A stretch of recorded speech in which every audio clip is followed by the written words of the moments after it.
Hi, ഞാൻ ഷൈജു നദപുരം. ഞാനിപ്പോൾ ഉള്ളത് ഒമാൻ്റെ ജബലത്തരം സ്ഥലത്താണ്.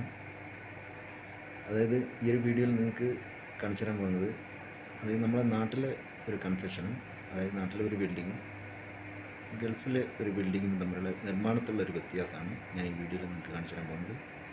അതെന്തൊക്കെയാണെന്ന് നമുക്ക് ഈ വീഡിയോയിലൂടെ കണ്ടറിയാം. അപ്പം നമുക്ക് വീഡിയോയിലേക്ക് കിടക്കാം.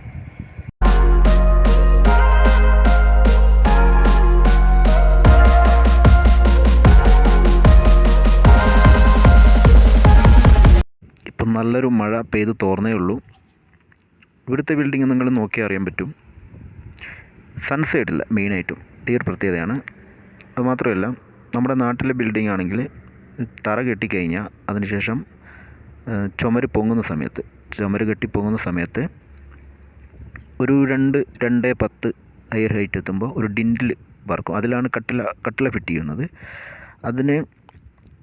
അതിന് ശേഷം ഒരു അര മീറ്റർ കാണുമെന്ന് തോന്നില്ല, 40 സെൻറ്റിമീറ്റർ ഹയർ ഹൈറ്റ് എത്തുമ്പോൾ ഒരു സൺസൈഡ് വാർക്കും. അതിൽ സൺസൈഡ് എന്ന് പറയുന്നത് വിൻഡോനെ പ്രൊട്ടക്റ്റ് ചെയ്യാൻ വേണ്ടിയിട്ടുള്ള, അതായത് വിൻഡോ നനയാതിരിക്കാൻ വേണ്ടിയിട്ടുള്ള. അതിന് ശേഷമാണ് ഒരു 50 സെൻറ്റിമീറ്റർ എത്തുമ്പോൾ ഒരു മെയിൻ സ്ലാബ് വാർക്കുന്നത്. അതായത് മെയിൻ സ്ലാബിന് പുറത്തേക്ക് ഒരു 80 സെൻറ്റി പുറത്തേക്കൊരു എഡ്ജ് കാണാൻ പറ്റും. അത് മെയിനായിട്ടും ഈ ഒരു ചുമര് നനയാതിരിക്കാൻ വേണ്ടിയിട്ടുള്ള ഒരു പ്രൊട്ടക്ഷന് വേണ്ടിയാണ്. ഇവിടെ നിങ്ങൾക്ക് അങ്ങനെയുള്ള ഒരു പ്രൊട്ടക്ഷൻ്റെ ഭാഗമായിട്ട് ഒരു സംഭവം കാണാൻ കഴിയില്ല. അതാണ് മെയിനായിട്ടും ഞാൻ എടുത്തു പറയാനുള്ളൊരു കാരണം. ഈ ഒരു പ്രത്യേകത നമുക്ക് ഇവിടുത്തെ ബിൽഡിങ്ങിന് കാണാൻ കഴിയും. കൂടാതെ ഇവിടുത്തെ ബിൽഡിങ് നിങ്ങൾക്ക് നോക്കിയറിയാൻ പറ്റും, തറയുടെ ഫൗണ്ടേഷൻ്റെ വർക്ക് കഴിഞ്ഞാൽ നേരെ അങ്ങ് 5 മീറ്റർ വരെ കെട്ടിപ്പൊക്കുകയാണ് ചെയ്യുന്നത്. അതിൻ്റെ ഇടയ്ക്കായിട്ട് സൺസൈഡ് ഇല്ല. ഈ പറഞ്ഞ പോലെ മെയിൻ സ്ലാബിൻ്റെ പുറത്തേക്കുള്ള എഡ്ജൊന്നും നമുക്ക് കാണാൻ കഴിയില്ല.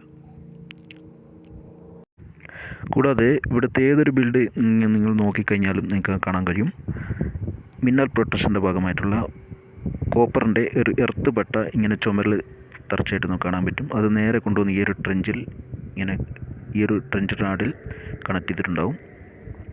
അത് മെയിനായിട്ടും മിന്നൽ പ്രൊട്ടക്ഷൻ്റെ ഭാഗമായിട്ടാണ് ചെയ്തതായിട്ട് കാണാൻ കഴിയുക.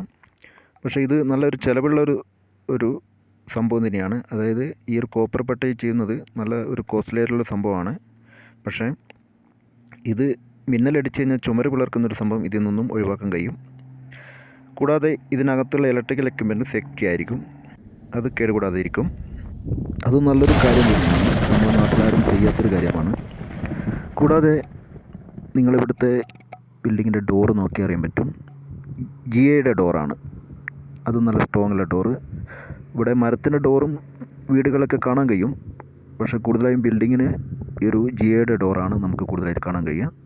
അത് എന്തുകൊണ്ടാണെന്ന് പറഞ്ഞു കഴിഞ്ഞാൽ മെയിനായിട്ടും ഈ ഒരു കാറ്റിൻ്റെ ശല്യം ഉള്ളതുകൊണ്ടായിരിക്കും. കാറ്റ് വന്ന് ഡോറിങ്ങനെ അടിക്കുന്ന ഒരു സംഭവം ഉള്ളതുകൊണ്ടായിരിക്കും. അത് ഡോറ് മാത്രമല്ല, അതിൻ്റെ ഫ്രെയിമും അതിൻ്റെ കട്ടിളയും ഇതേപോലെ സ്റ്റീലിൻ്റേതായിരിക്കും. അത് ഈ ഒരു ബെൻഡ് ചില സമയത്ത് നമ്മുടെ മഴക്കാലമൊക്കെ വന്നു കഴിഞ്ഞാൽ ഡോർ അടയാത്തൊരു പ്രശ്നം ഇതിൽ നിന്ന് ഒഴിവാക്കാൻ കഴിയും. അതേ സമയത്ത് മരത്തിൻ്റെ ആണെങ്കിൽ ഈർപ്പം കയറി ഡോർ അടയാത്തൊരു സിറ്റുവേഷൻ നമുക്ക് കാണാൻ കഴിയും. അതിവിടെ സംഭവിക്കുന്നു. ഇവിടുത്തെ ബിൽഡിങ്ങിൽ നമുക്ക് ഫയർ അലാറത്തിൻ്റെ സിസ്റ്റം നമുക്ക് കാണാൻ കഴിയും. എല്ലാ ബിൽഡിങ്ങിലും ഫയർ അലാറം മസ്റ്റാണ്. അതില്ലെങ്കിൽ നമ്പർ സെലക്ഷൻ ആകത്തില്ല, അത് നിർബന്ധമാണ്. അതുപോലെ തന്നെ ഇവിടുത്തെ ബിൽഡിങ്ങുകൾക്ക് നിർബന്ധമാണ് ഫയർ ആൻഡ് സേഫ്റ്റിയുടെ ഭാഗമായിട്ടുള്ള വാട്ടർ എക്സ്റ്റൻഷൻ പൈപ്പ്. അത് നിർബന്ധമാണ്. അതാണ് ആ കാണുന്ന ചുവന്ന നിറത്തിലുള്ള ഒരു വാൽവ് സ്റ്റെമ്പോ പൈപ്പ്. ഈ ഒരു പൈപ്പിൽ നല്ല പ്രഷറിൽ വെള്ളം എപ്പോഴും സ്റ്റോറേജ് ആയിരിക്കും. ഏതെങ്കിലും സാഹചര്യത്തിൽ തീപിടുത്തം ഉണ്ടാകുന്ന ഒരു സാഹചര്യം ഉണ്ടായിക്കഴിഞ്ഞാൽ ഈ ഒരു വാൽവിനടുത്ത് ഓസ് കണക്ട് ചെയ്ത് തീ കെടുത്താൻ പറ്റുന്നതാണ്. അതിന് വേണ്ടിയിട്ടുള്ളൊരു സിസ്റ്റമാണിത്. ഈ ഒരു പൈപ്പിൻ്റെ വാൽവ് തുറന്ന വെള്ളത്തിന് അത്രയും പ്രഷർ കൂടുതലായതുകൊണ്ട് തന്നെ ഫയർഫോഴ്സിൻ്റെയും ഫയർ ആൻഡ് സേഫ്റ്റിയുടെ ആൾക്കാരും മാത്രമേ ഇത് കൂടുതലും കൈകാര്യം ചെയ്യുകയുള്ളൂ. ഇതും ഈ ബിൽഡിങ്ങിൻ്റെ സേഫ്റ്റിക്ക് വേണ്ടിയിട്ടുള്ള ഒന്നാണ്. കൂടാതെ ബിൽഡിങ്ങിനകത്ത് ഈ ചുവന്ന നിറത്തിലുള്ള ഈ ഒരു ഡിവൈസ് ഉണ്ടല്ലോ, ഇത് ഫയർ സിസ്റ്റത്തിൻ്റെ ഭാഗമായിട്ടുള്ള ഒരു എമർജൻസി ഡിവൈസ് സ്വിച്ചാണിത്. ഇത് ഏതെങ്കിലും സാഹചര്യത്തിൽ തീപിടുത്തം ഉണ്ടായിക്കഴിഞ്ഞാൽ ഈ സ്വിച്ചിനടുത്തിരിക്കുന്ന ആൾക്ക് ഈ ഒരു സ്വിച്ച് പ്രസ് ചെയ്ത് കഴിഞ്ഞാൽ ഉടനെ ചുറ്റുമുള്ള ഫയർ അലാറം സിസ്റ്റത്തിൻ്റെ സ്പീക്കറുകൾ ഉച്ചത്തിൽ ശബ്ദിക്കുകയും ആ സമയത്ത് റൂമിനകത്ത് ഉറങ്ങിക്കിടക്കുന്ന ആൾക്കാരുണ്ടെങ്കിൽ ഈ ഒരു ശബ്ദം കേട്ടുകൊണ്ട് അവർക്ക് പുറത്തേക്ക് ഓടി രക്ഷപ്പെടാൻ പറ്റുന്നതുമായിരിക്കും. അതിനു വേണ്ടിയിട്ടുള്ള ഒരു ഡിവൈസ് സ്വിച്ചാണ് ഈ കാണുന്നത്.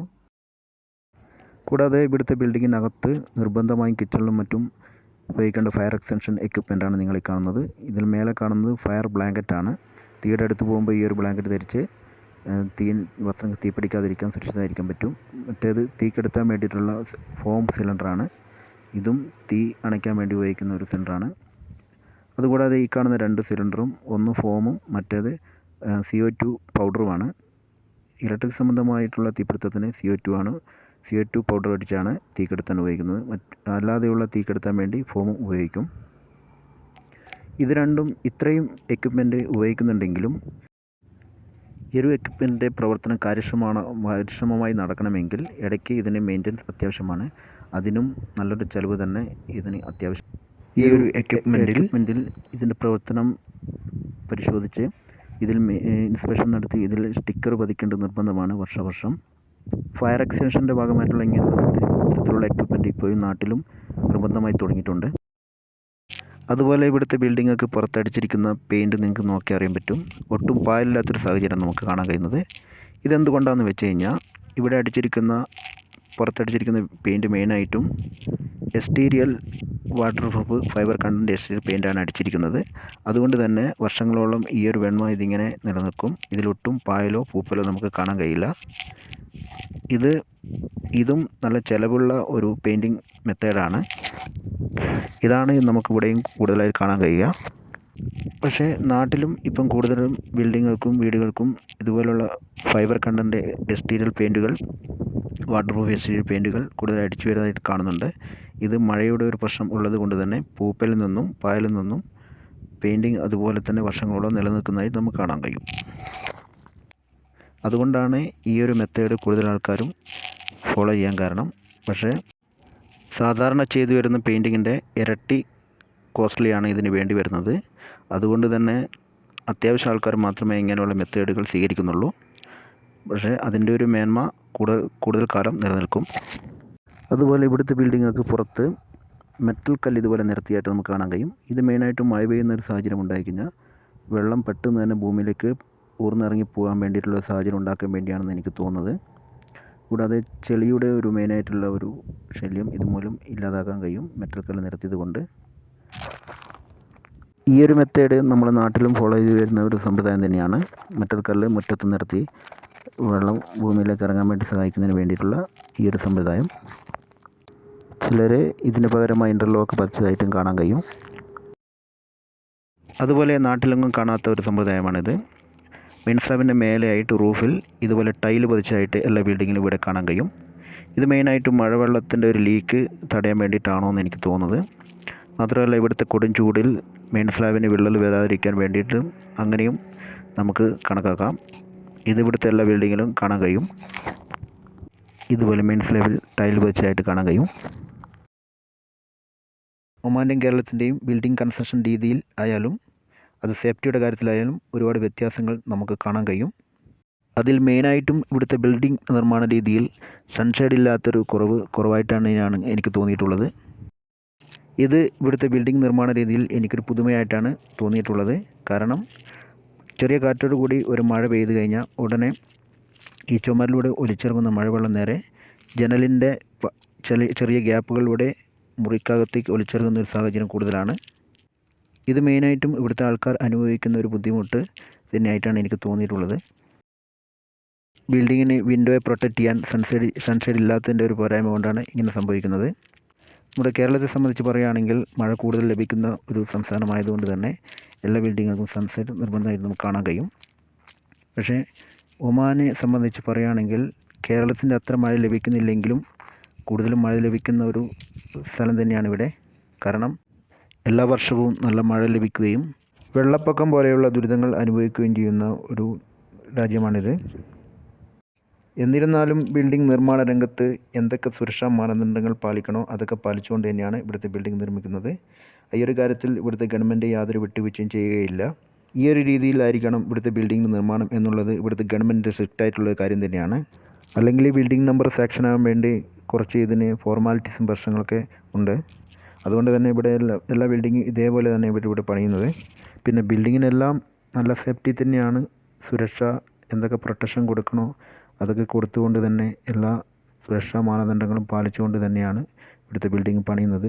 അതുപോലെ ഇലക്ട്രിസിറ്റിയുടെ കാര്യത്തിലായാലും വാട്ടർ അതോറിറ്റിയുടെ കണക്ഷൻ്റെ കാര്യത്തിലായാലും ബിൽഡിംഗ് നമ്പറിൻ്റെ കാര്യത്തിലായാലും ഈ ഒരു മാനദണ്ഡം പാലിച്ചേ മതിയാവുള്ളൂ. ഈ ഒരു കാര്യത്തിൽ ഇവിടുത്തെ ഗവൺമെൻറ് യാതൊരു വിട്ടുവീഴ്ചയും ഒരളവും ചെയ്യത്തില്ല. അതൊക്കെ നിയമം ഇവിടെ വളരെ സ്ട്രിക്റ്റാണ്. അപ്പോൾ ഇന്നത്തെ വീഡിയോ ഇവിടെ വൈൻഡപ്പ് ചെയ്യാൻ പോവാണ്. നിങ്ങളുടെ അഭിപ്രായം എന്തായാലും ഈ ഒരു വീഡിയോയുടെ താഴെ കാണുന്ന കമൻറ്റ് ബോക്സിൽ തീർച്ചയായും രേഖപ്പെടുത്തുക. അപ്പോൾ നമുക്ക് നല്ലൊരു വീഡിയോയുമായി നല്ലൊരു കണ്ടൻറ്റുമായി വീണ്ടും കാണുന്നവരെ വണക്കം. Bye bye.